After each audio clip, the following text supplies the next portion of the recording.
se nos iluminó el problema de la vejez, el de la enfermedad, el del pesimismo, el del escepticismo, el de la tolerancia, el problema todo de la vida, incluso el problema social.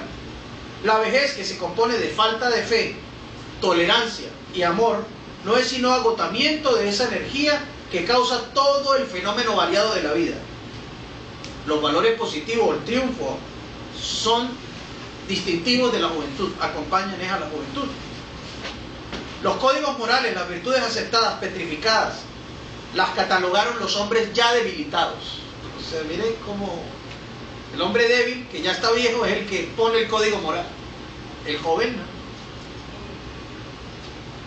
Predicador de moral se llega a ser al declinar la vida. O sea, cuando usted se vuelve predicador de moral, ya se está volviendo viejo. Es cierto que hay un estado del alma enfermizo que él define, Fernando González, el estado del alma más enfermizo como el estado colombiano.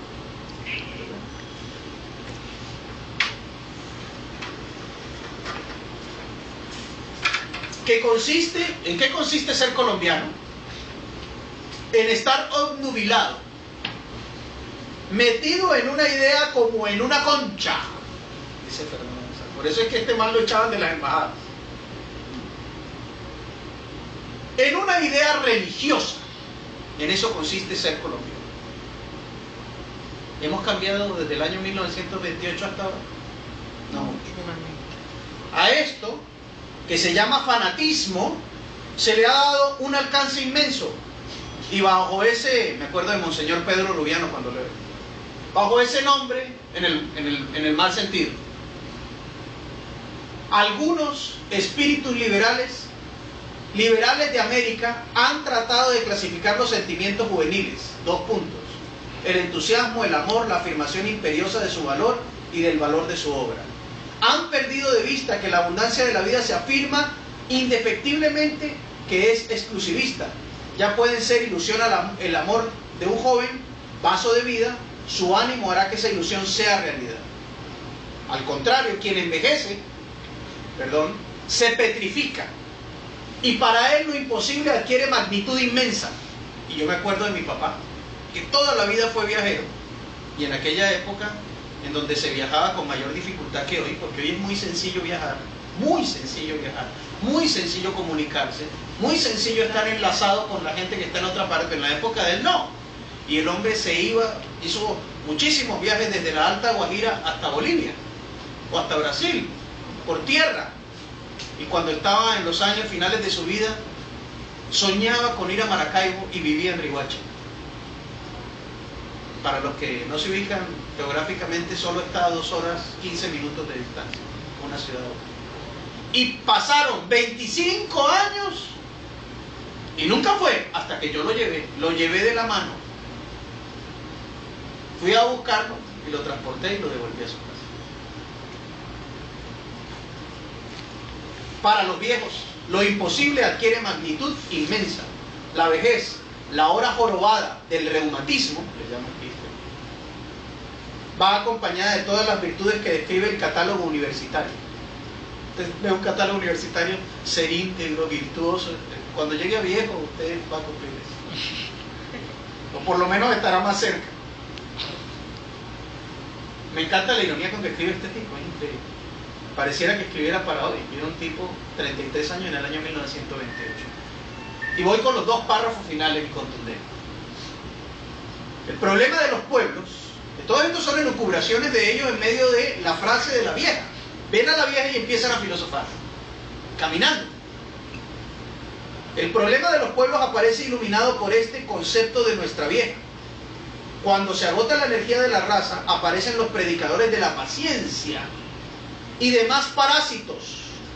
Grecia nos da un ejemplo cuando al decaer apareció aquel tábano sobre el caballo Atenas. 2 puntos, Sócrates. O sea, Sócrates es hijo de la decadencia de Atenas.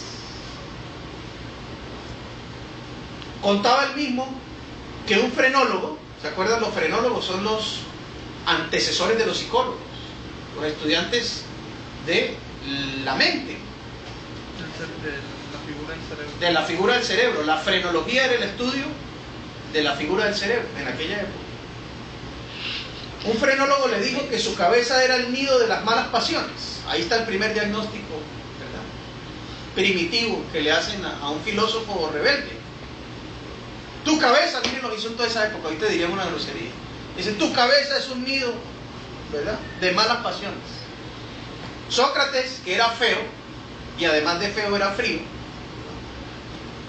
lógico como un serrucho, tolerante y descreído, apareció cuando se acabó el ánimo griego. Ya los griegos estaban con sus fuerzas tambaleantes, aparece Sócrates.